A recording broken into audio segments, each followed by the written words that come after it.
Assalamu alaikum. I am Dr. Simab Siftar, a certified aesthetic physician, nuclear medicine and public health specialist. आज health point के तवस्सुत से हम जिस issue को discuss करेंगे वो है पिगमेंटेशन।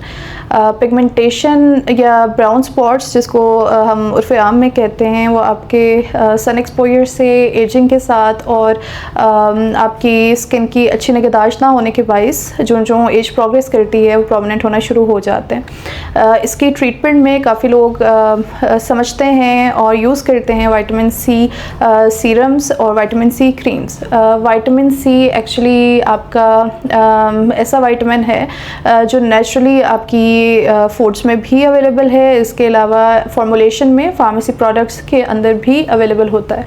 इसमें सीरम्स, क्रीम्स और मिस्ट्स जो हैं वो मार्केट्स में अवेलेबल होती हैं, फार्मेसीज़ पे अवेलेबल होती हैं। सबसे ज़्यादा पेशेंट्स का पूछे जाने वाला सवाल उसको किस तरह से अपने रूटीन में इनकॉर्पोरेट किया जाए वो है। विटामिन सी को आप you can use it both either in evening और मॉर्निंग। आप उसको अपनी AM या PM रूटीन दोनों के अंदर इनकॉर्पोरेट कर सकते हैं, बशर्ते कि आप एक अच्छा UV प्रोटेक्टेंट जिसको आप सनलाइट प्रोटेक्टेंट कह सकते हैं, जो कि आपका सन ब्लॉक या सनस्क्रीन होता है, वो अप्लाई करें, क्योंकि तमाम एक्टिव इंग्रेडिएंट्स जिनमें vitamin C, retinol, vitamin A जिसको कहा जाता है और भी इस किस्म के एक्टिव इंग्रेडिएंट्स शामिल हैं, ये सब आपकी स्किन को सेंसिटिव करते हैं towards sunlight and other UV lights to.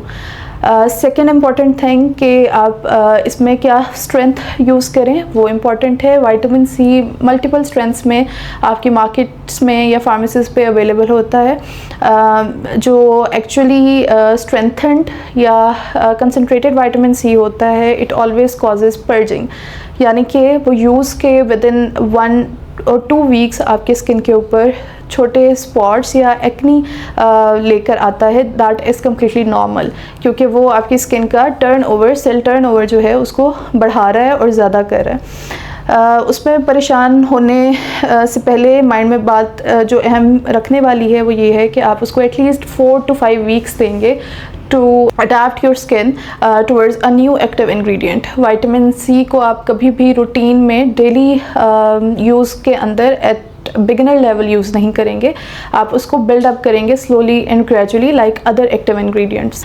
Vitamin C से जो पर्जिंग कॉज होती है वो स्मॉल एक्नी स्पॉट्स हो सकते हैं, कॉमिडोनल एक्नी हो सकती है, और इस पे इम्पॉर्टेंट जो माइंड में रखने वाली बात है वो ये है कि इसको फ़ौरन से टेपर ऑफ कर देना या अचानक से टर्मिनेट कर देना इज़ नॉट अ सोल्यूशन।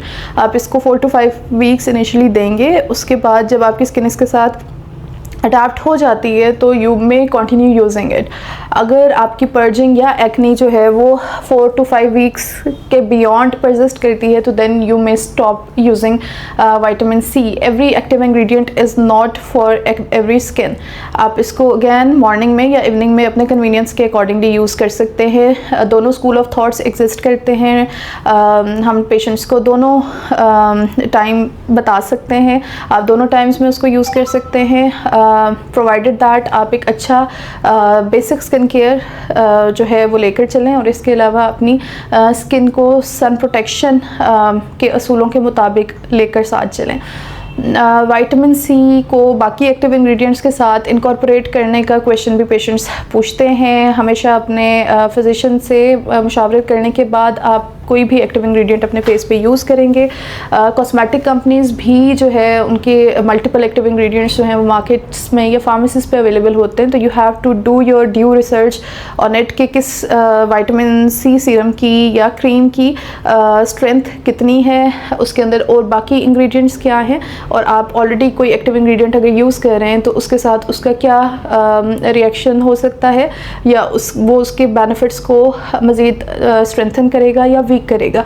ये सब चीज़ें माइंड में रखते हुए you have to opt for a vitamin C serum और any other active ingredient serum into your daily routine.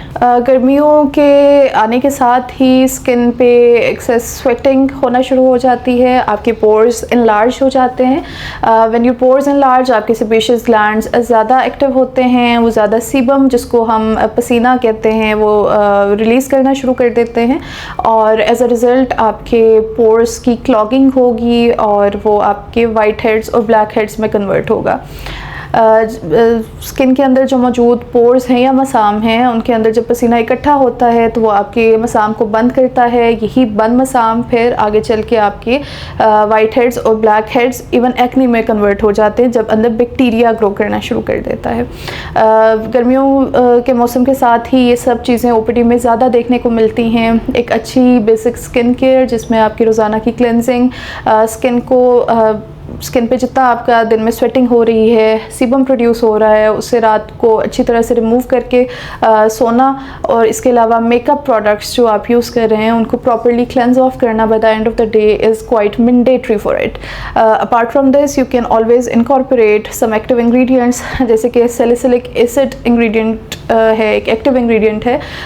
ये आपके पोर्स को जो है वो डीक्लॉग करवाता है सीबम को, plus it also shrinks your pores, ये श्रंकन करवाता है पोर्स को, और जब आपका मसाम थोड़े श्रिंक होंगे तो ऑब्वियसली स्वेट प्रोडक्शन भी कम हो जाएगी। इसका एक ड्रॉबैक ये होता है कि ये आपकी स्किन को थोड़ा सा ड्राई करता है और सेंसिटिव कर देता है। That can be overcome by the use of a good moisturiser, thin consistency moisturiser according to the जो आपकी वेदर की रिक्वायरमेंट्स हैं, डिपेंडिंग अपॉन योर लोकेलिटी आप वो यूज़ कर सकते हैं। इसके अलावा ऐसी कोई भी चीज़ जिससे आप मंथ की बेसिस पे या 2 वीक्स पे या 3 वीक्स पे अपनी स्किन को डीक्लॉग करवा सके या हाइड्रेशन करवा सकें अच्छी, वो प्रोसीजर भी आप अवेल कर सकते हैं, जिसमें हाइड्रा फेशियल जो है वो बहुत इम्पोर्टेंस रखता है और बहुत हेल्पफुल होता है फॉर द पेशेंट्स जिनको ब्लैक हेड्स और वाइट हेड्स के इश्यूज काफ़ी ज़्यादा हैं। लेकिन अगेन ये वाइट हेड और ब्लैक हेड को रिमूव करेगा, उसको बनने से रोकेगा नहीं। बनने से रोकने के लिए you need to have a good skin care along with a good active ingredient incorporated into your skin care. Thank you.